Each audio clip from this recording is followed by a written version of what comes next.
Bismillahirrahmanirrahim. Assalamualaikum warahmatullahi wabarakatuh. Kita lanjutkan.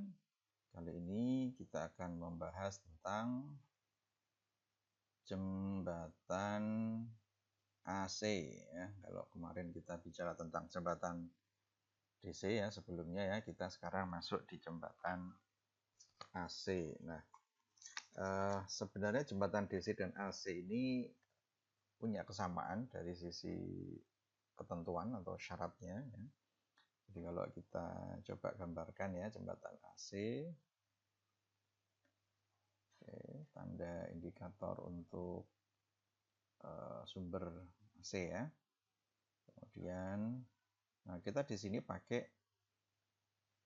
simbol kotak begini ya, bukan R ya. Kenapa? Karena kita belum tahu nantinya di kotak ini dia ada komponen apa saja ya.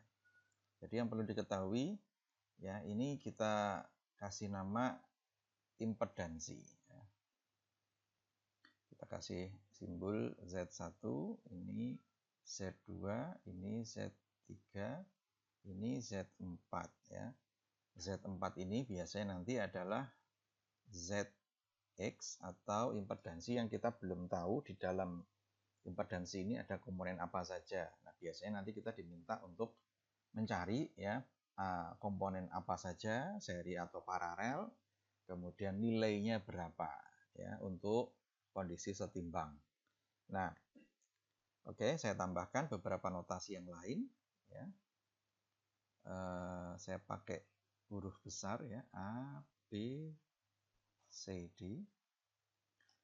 Oke ya, dari sini kita juga tahu ya kondisi setimbang itu diperoleh dengan ketentuan bahwa di tengah ini, di antara CD ini ada galvanometer yang nilai arusnya adalah sama dengan 0 ya. Di sini galvanometer menunjukkan atau jarumnya menunjukkan posisi 0, artinya setimbang. Nah, syarat dan ketentuannya seperti apa? Kita perhatikan, dan saya tidak mengulang terlalu jauh seperti sebelumnya sudah saya jelaskan ya. Ya, kita nanti langsung saja ya. Oke, perhatikan. Di sini kita punya arus ya, arus yang mengalir yang melewati impedansi 1, kita sebut sebagai I1. Yang melewati impedansi 2 kita kasih notasi I2. Yang di sini kita kasih I4 ya, yang di C3 kita kasih I3. Ya, ini notasi saja. Ya, di sini kita punya ya EAC ya, adalah sama dengan EAD. Ya, ingat ya, lengan kiri dan lengan sebelah kanan. Ini kondisinya nanti harus seimbang ya. Nah, EAC ada impedansi Z1 di sini ya. Sehingga di sini nilainya adalah I1 dikalikan Z1. Di EAD ada I2 dikalikan Z2. Nah, sebelumnya kita juga punya ketentuan bahwa di rangkaian seri antara impedansi 1 dan impedansi 3 menyebabkan I1 ya. Bentar ya. Oke, saya perbaiki. I1 sama dengan I3 dan I2 sama dengan I4 ya. Sehingga di sini ya, impedansi yang tadi I1Z1 sama dengan I2Z2, nanti kalau kita turunkan untuk mencari masing-masing I-nya ya. I1 ya sama dengan I3 sama dengan E ya dibagi Z1 plus Z3. Ini tidak perlu kita bahas detail karena kemarin juga sudah, atau sebelumnya juga sudah. Kemudian yang di I2 sama dengan I4 sama dengan E ya, per Z2 ya, plus ya, sini adalah Z4. Nah, ya, kita tandai beberapa ketentuan di sini ya. Ini Kita punya rumus ini, kemudian kita juga punya rumus ini untuk membandingkan antara lengan kiri dan lengan yang sebelah kanan.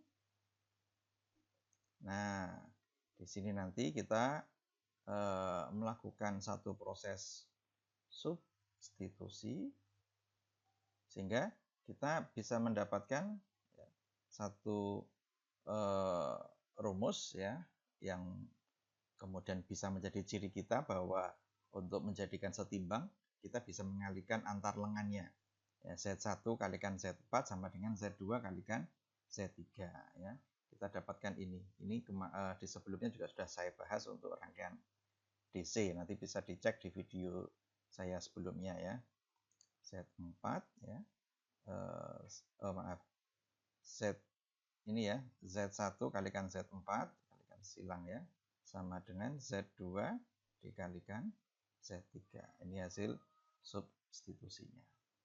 Nah, kemudian kalau kita menggunakan model admitansi, jadi kalau kita modelkan dalam bentuk admitansi, kalau sebelumnya kan kita menggunakan impedansi di sini ya. Ini Z ini adalah impedansi ya. Kalau admitansi kita tahu bahwa Z sama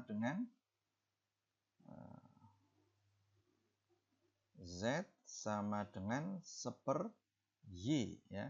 Sehingga kalau kita cari Y sama dengan seper Z ya. Ini seperti hubungan frekuensi dengan periode. Ya, sehingga kita punya ya apa?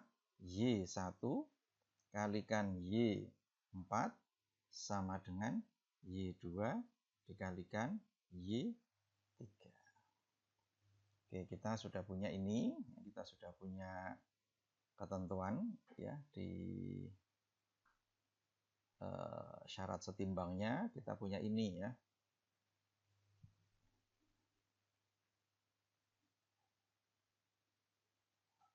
Oke ya. Oke, kita lanjutkan kembali ya dengan menggunakan model impedansi yang memiliki sudut fasa. Jadi ada satu kondisi di mana memungkinkan kita nanti mengoperasikan model jembatan AC ini pada impedansi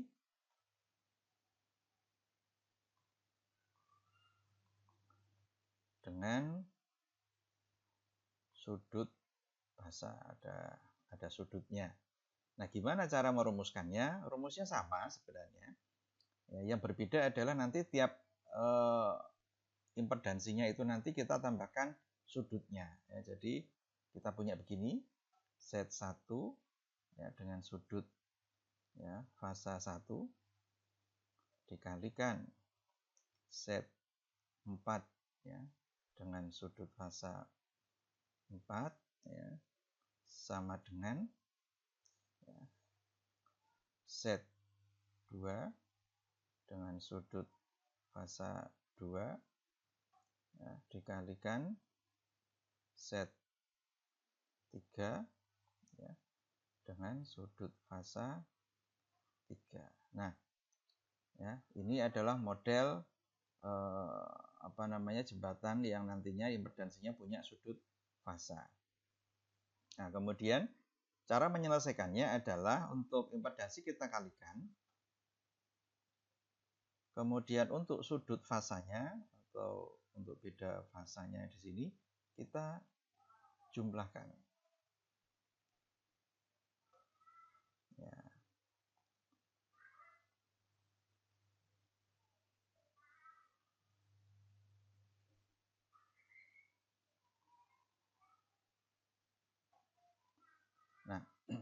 Nah, ini nanti kalau kita bisa mendapatkan model sudut fasa 0, biasanya itu identik dengan tahanan. Tetapi kalau nanti nilainya positif, itu identik dengan induktor. Kemudian kalau negatif, nanti identik dengan kapasitor. Nah, penjelasan ini nanti akan kita berikan pada saat kita nanti latihan soal-soal. Ya, jadi di sini kita sudah punya satu ketentuan. Yang pertama, ya, jadi syarat jembatan itu setimbang adalah ya, Z1 Z4 ya, sama dengan Z2 Z3 ya, dan ya, untuk sudut fasanya kita jumlahkan sudut fasa 1 plus sudut fasa 4 sama dengan sudut fasa 2 plus sudut fasa 3 ya. Jadi inilah hasil turunan rumus yang tadi didapatkan dari skema rangkaian jembatan AC. Ya, ini bisa ditandai. Ya. Jadi kita sudah tidak perlu menurunkan rumusnya karena sudah kita dapatkan ketentuan dalam jembatan DC maupun jembatan AC. Ya. Selanjutnya nanti kita mulai ke latihan soal. Demikian, assalamualaikum warahmatullahi wabarakatuh.